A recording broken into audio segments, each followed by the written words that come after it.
On a avec nous aujourd'hui Marcel Proulx, qui est horticulteur. C'est difficile à dire. Vous savez, c'est le temps des fleurs. Il y a du lilas, le muguet s'en vient, les tulipes achèvent, mais il y en a encore quelques-unes. Et il y a toutes les fleurs qu'on peut acheter en magasin. Comment peut-on arriver à avoir du talent pour faire des beaux bouquets?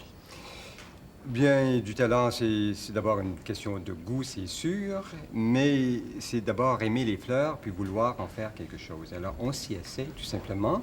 Et les bouquets aujourd'hui, les arrangements surtout, sont beaucoup plus ouverts, décontractés. Alors, à ce moment-là, c'est plus facile. Vous savez, il y avait déjà la tendance avec l'iris en haut et tout était monté comme un gâteau bien spécial. Alors, aujourd'hui, c'est plus ça, vous savez. On peut laisser plus libre cours à notre imagination, puis ça fera pas un bouquet trop chaotique. On en a un exemple derrière vous, si vous voulez bien. Oui. Alors, voilà, c'est des fleurs. On a utilisé d'abord un peu de branches de pommier. Oui.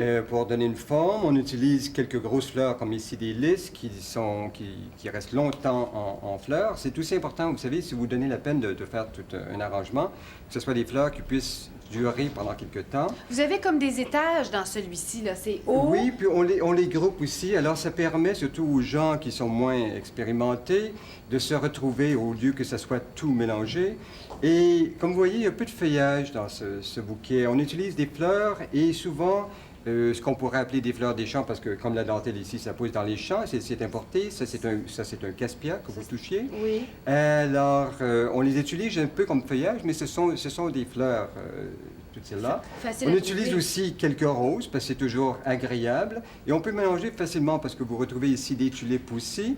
Et la période maintenant, la saison des tulipes, vous savez, avec les importations d'Europe, surtout de Hollande, elle est très longue. On a des tulipes à partir de septembre dernier. Vous avez ici, vous parliez d'un pot unique, ce sont des orchidées.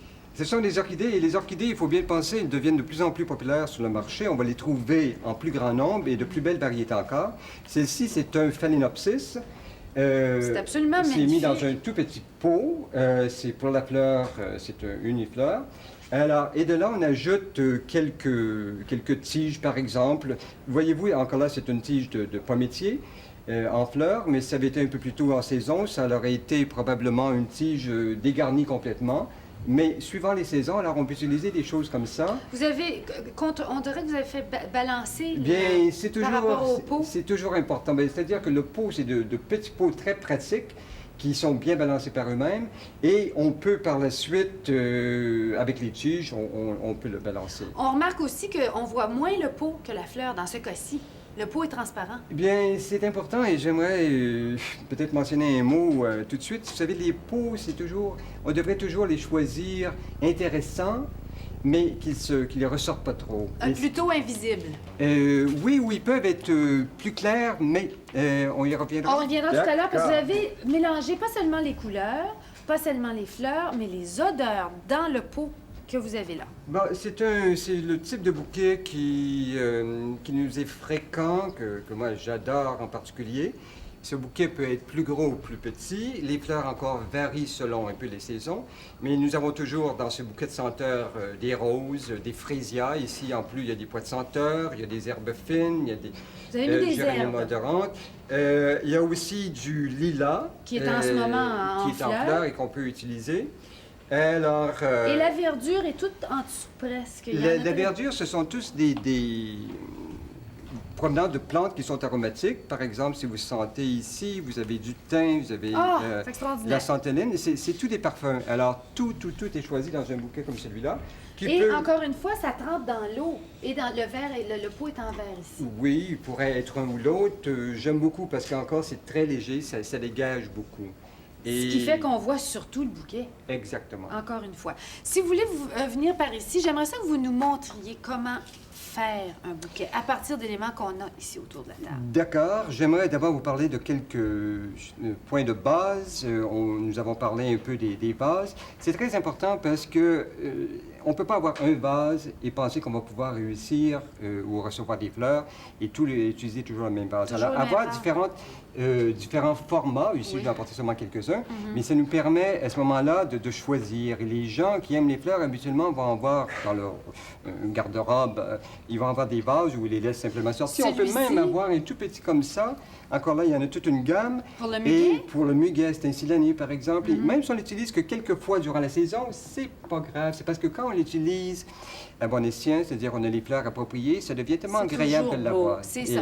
Normand me disait avant l'émission qu'il y avait un pot dont les côtés étaient évasés et que chaque fois qu'il mettait des fleurs dedans, ça tombait sur les côtés. Bon, les pots évasés sont intéressants, je crois, c'est très agréable, mais il y a ce problème. Alors, on trouve depuis toujours, mais ils sont revenus sur le marché si on veut, des pique-fleurs qu'on peut utiliser. Et lorsqu'on achète un bon pique-fleur, c'est pour la vie, parce que ce On va sont le mettre des... ici là, pour qu'on le voit bien. Tiens, si vous D'accord. voulez essayer Bon. de planter quelque chose Alors, dedans. simplement, une rose qui n'est pas tout à fait ordinaire, qui est très belle. Puis ça tient. Alors, ça tient tout simplement. Alors, on peut le déposer dans le fond de son pot. Si c'est un pot transparent, on peut le camoufler avec des baies ou certains feuillages qui sont très résistants.